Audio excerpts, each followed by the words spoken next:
প্রণাম বাবাকে, প্রণাম সকলকে। সাধু সঙ্গ সর্বশাস্ত্রে কয়, লবমাত্র সাধু সঙ্গের সর্বসিদ্ধি হয়। এই বাণী সর্বতভাবে আমার জীবন দিয়ে আমি উপলব্ধি করি। আমি তথাকথিত নাস্তিক নই, আবার খুব ধর্মপ্রাণাও ছিলাম না। ঈশ্বরে বিশ্বাস ছিল, কিন্তু লোকাচারের বাড়বাড়ন্তের ফলে সর্বদাই আমি এসব থেকে একটু দূরেই থাকতাম। ঘটনাচক্রে আমার হাজবেন্ড সুদীপ পুরোই এর উল্টো। সে অত্যন্ত স্পিরিচুয়ালি অ্যালাইন্ড, যার ফলে বিয়ের পরের বছরই যখন মেঘালয় ঘুরতে যাই, সেখানে গিয়ে রামকৃষ্ণ মিশনের বিভিন্ন গেস্ট হাউসে আমরা থেকেছিলাম। আমার জীবনে এই অভিজ্ঞতা একেবারেই নতুন। আমার কাছে ঘুরতে যাওয়া মানেই ছিল হোটেলে থাকা, ভালো মন্দ খাওয়া, ঘোরাফেরা এসব। যে কারণে ওখান থেকে ফেরার পর সুদীপকে বলেছিলাম আর কখনোই বেড়াতে গিয়ে এইসব জায়গায় আমি থাকবো না। কারণ ঘুরতে গিয়ে এত ডিসিপ্লিন লাইফস্টাইল, কন্ট্রোল খাওয়া দাওয়া এসব আমার অত পছন্দের ছিল না।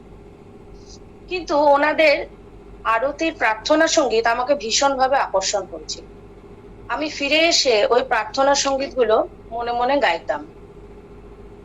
এদিকে সুদীপ খুবই এই সমস্ত প্রার্থনা সঙ্গীত, গীতার বাণী ইত্যাদি আধ্যাত্মিক বিষয় ইউটিউবে শুনতো এবং বাবার সাহচর্য লাভে খুবই উদ্ভাসিত হয়ে থাকতো এবং বারবার বাবার কথা আমাকে ও বলতো। আমি শুনতাম, বোঝার চেষ্টা করতাম, কিন্তু নিজেকে কখনো এ ব্যাপারে বোঝানোর চেষ্টা আমি করতাম না। তবে আমার বাবার কথা শুনতে বেশ ভালোই লাগতো, কারণ বাবা হলেন খুবই লজিক্যাল। তাই আমার হাজবেন্ড 2019 সালের 26শে ডিসেম্বর যখন দীক্ষা গ্রহণ করলো বাবার কাছে, আমার তাতে কোনো আপত্তি ছিল না, বরং ওর এতদিন ইচ্ছে পূরণ হলো ভেবে আমার ভালোই লেগেছিল। কিন্তু আমি আমার নিজের ব্যাপারে একদমই নেগেটিভ ছিলাম। সুদীপ আমাকে এরপরও কয়েকবার বলেছিল, তুমি দীক্ষাটা নাও। কিন্তু আমি ওকে বলতাম, তুমি আমার গুরু, তাই আমার আর কোনো গুরু বলে দীক্ষা লাগবে না। কারণ আমি সেটা সত্যিই মনে প্রাণে মানতাম। আর ও আমাকে বলতো, আমি তোমার সাংসারিক গুরু হতে পারি, কিন্তু গুরু তিনি যিনি আনবায়াসড এবং মোক্ষ লাভের পথে এগিয়ে নিয়ে যান। এখন বুঝতে পারি এগুলো সবই আমার ছেলে মানুষের মতো চিন্তা ভাবনা ছিল। যাই হোক, বাবার সাথে সঙ্গ লাভ সুদীপের এর পরেও হয়। আমার ননদ মানে দিদি, তিনিও খুবই ধর্মপ্রাণা, রামকৃষ্ণ মিশনের দীক্ষিতা এবং তিনিও বাবার সাহচর্য লাভ করেন, বাবাকে খুবই মানেন। এদিকে এখনো পর্যন্ত আমি কিন্তু বাবাকে দর্শন অব্দি করিনি, শুধুই শুনেছি। এর মাঝে কোভিডের পিরিয়ডটা যায়। 2021 সালের দুর্গাপুজোর সপ্তমী, 12 অক্টোবর, বাবার নবদ্বীপের দান উৎসবে সুদীপ আর দিদি দুজনেই যায় সেখানে। ওরা এমনকি মগরা থেকে গাড়ি বুক করে যায় এবং আমাকে যেতে বলে, তা সত্ত্বেও আমি কিন্তু যাইনি। কিন্তু অদ্ভুত ভাবে ওখানে যাবার পর সুদীপ বাবাকে বলে ফেলে আমার দীক্ষার ব্যাপারে, অথচ আমার সাথে এই ব্যাপারে কোনো রকম কোনো আলোচনা করেনি, হয়ওনি, বাড়িতেও কখনো কথা হয়নি। বাবাকে জিজ্ঞেস করে যে বাবা দীক্ষা দেবেন কিনা আমাকে, আর বাবাও বলেন যে হ্যাঁ, কাল আমি চুচুড়াতে থাকবো, তুমি নিয়ে এসো তোমার স্ত্রীকে। সবটাই বাবার লীলা এখন বুঝতে পারি। ওরা বাড়ি ফিরে আসে, ফিরে এসে আমাকে সবটা জানায়। আমি শুনে খুব অবাক হয়ে যাই, কিছুতেই মনকে রাজি করাতে পারি না। আমি সুদীপকে বারবার বলছি যে আমি তো ওনাকে দেখিনি পর্যন্ত, আমি কিভাবে দীক্ষা নেব ওনার কাছে। আমার মন কিছুতেই সায় দেয় না, তীব্র অস্বস্তি কাজ করছে।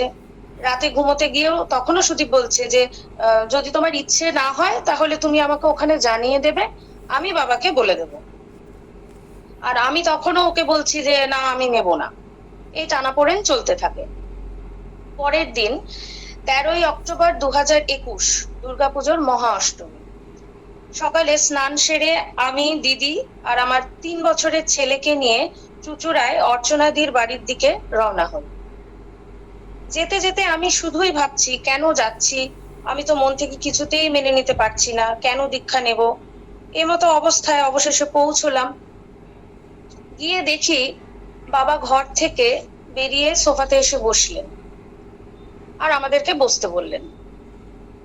আমরা প্রণাম করলাম, আর বাবা আমার ছেলেকে প্রণাম করলেন। আমি এটা দেখে খুব অবাক হলাম। এরপর কিছু কথাবার্তা হলো আমাদের সাথে বাবার, সাধারণ কথাবার্তা। আমি এখনো দোটানায় রয়েছি, কি করব কিছুতেই বুঝতে পারছি না। হঠাৎ বাবা আমাকে বললেন, চলো হাত পা ধুয়ে আসবে। বলেই বাবা নিজেই আমাকে সঙ্গে করে নিয়ে ওনাদের বাড়ির বাইরের দিকে, এই পেছনের দিক করে আর কি, ওয়াশরুমে নিয়ে গিয়ে নিয়ে গিয়ে নিজেই ভেতরে ঢুকে ট্যাপটাকেও খুলে দিলেন। আর আমাকে বললেন, যাও ধুয়ে নাও। এই বলে উনি বেরিয়ে চলে এলেন। আমি দরজা বন্ধ করে ভেতরে ঢুকলাম। বাবার সঙ্গে এই একাকী মুহূর্তের সঙ্গ লাভের ফলে ওই জলেই যেন আমার মনে হলো আমার ভেতরের সমস্ত দ্বন্দ্ব ধুয়ে পরিষ্কার হয়ে গেল। তারপর আমি বেরিয়ে আসতেই সুদীপ আমাকে জিজ্ঞেস করলো, কি করবে? আমি তো তখন সব প্রশ্নের ঊর্ধ্বে। আমি যে মহাপুরুষের দর্শন লাভ করে ফেলেছি, সাথে সাথেই জানালাম আমি সম্পূর্ণভাবে প্রস্তুত। তখন বাবা আমাকে ভেতরে গিয়ে শুধুমাত্র একটা বিছানার ওপরে একটা আসন পেতে একখানা হরিতকি গ্রহণ করে দীক্ষা দান করলেন। এমনকি ঘরের মধ্যে উপস্থিত অনেকে রয়েছে ঘরের মধ্যে, শুধু দিদিকে অন্য ঘরে যেতে বললেন। বাকি সকলের সামনে কোনো রকম লোকাচার ছাড়া আমার দীক্ষা লাভ হয়ে গেল। আসলে বাবা সবার মনের কথা জানেন। আমি তো ওই লোকাচারের জন্যই এসব পছন্দ করতাম না, তাই হয়তো এত নর্মাল ভাবে আমার দীক্ষা লাভ হলো। আর উনি বললেন, তুমি এখন ওই 10 বার করে জপ করবে, তাহলেই হবে। যে কথা দিয়ে শুরু করেছিলাম, লবমাত্র সাধু সঙ্গে সর্বসিদ্ধি হয়। সত্যি যখন আমি ওই হাত ধুতে গেলাম, ওই 1 মিনিটের বাবার সাহচর্য শুধু আমার জীবন নয়, আমার দৃষ্টিভঙ্গি, আমার চিন্তা ভাবনা সবকিছুরই একটা আমূল পরিবর্তন এনে দিল। এই আমি 2023 সালের অক্টোবর মাসে হরিদ্বার যখন বেড়াতে গেলাম, খুব আনন্দ সহকারে রামকৃষ্ণ মিশনে ছিলাম। সন্ধ্যেবেলায় প্রেয়ার গুলি অ্যাটেন্ড করেছি। ইভেন রিসেন্টলি জুন মাসে পুরী বেড়াতে যাই, সেখানেও গিয়ে রামকৃষ্ণ মিশনে ছিলাম, সেও খুবই আনন্দ সহকারে। এবং এখন আমি মনে করি যে কোনো জায়গাতে এরকম বেড়াতে যাওয়াতে, কোনো মিশন কোনোখানে খুব স্বাচ্ছন্দ্যভাবে থাকা যায়, এবং আমি থাকতে ভালোবাসি। এবং আমি আমার আরাধ্য দেবতাকে, বাবাকে আমি আমার মতো যতখানি সাধ্য হয় সেভাবে পুজো করা, সন্ধে দেওয়া, জপ করা, এসবগুলি খুবই ভালোবেসে করে থাকি এখন। ধন্যবাদ এবং প্রণাম সকল ভক্ত।